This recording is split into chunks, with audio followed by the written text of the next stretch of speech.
Hi everyone, welcome back to Mrs. J's Cooking. So today I'm not cooking, but I want to talk to you about something. I want you to start your own recipe books. And that might sound like something odd to you. Why on earth would I make my own recipe book when I have the internet that I can find out any recipe I could ever dream of? Well, we're very dependent on technology, and technology doesn't always work the best. So having your own hard copy of your favorite recipes is really handy.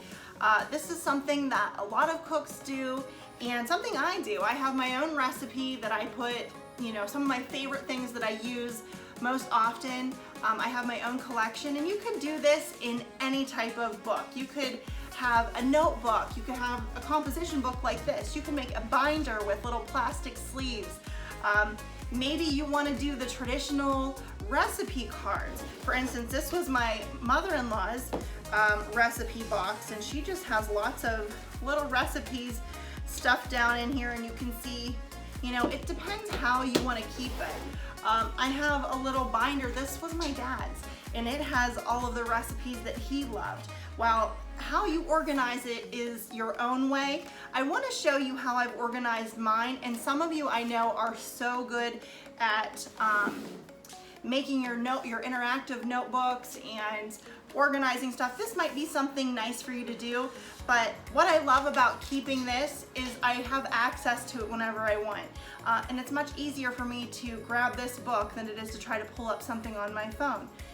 Also, this is something that I can, pass down if I want to. And I can make notes in here, which is really handy. So let me show you some of the recipes that I have inside of this notebook. When you make your own notebook, you can organize it however you want. I started this a long time ago, so unfortunately I don't have a lot of organization to it at this point, but here's one of the recipes I use a lot, and this is homemade noodles. This is one I want to show you guys actually how to make, but I can make notes over here on how the recipe turned out, or maybe some adjustments. Sometimes you might find something in a magazine, or someone gives you a recipe and you can just cut and paste, or maybe you print it out and you add it in to the recipe. For instance, I have this spinach ball recipe. I could just glue this right into my interactive recipe book or into my own cookbook. Also, I've started a section of some recipes that could be handy for whenever you're short on supplies. For instance, there's Amish friendship bread. I have sourdough bread recipe, and a bread recipe I'm actually going to show with you very soon. I have canning instructions in here, and lots of different things that if I did not have access to the internet, that I could still do.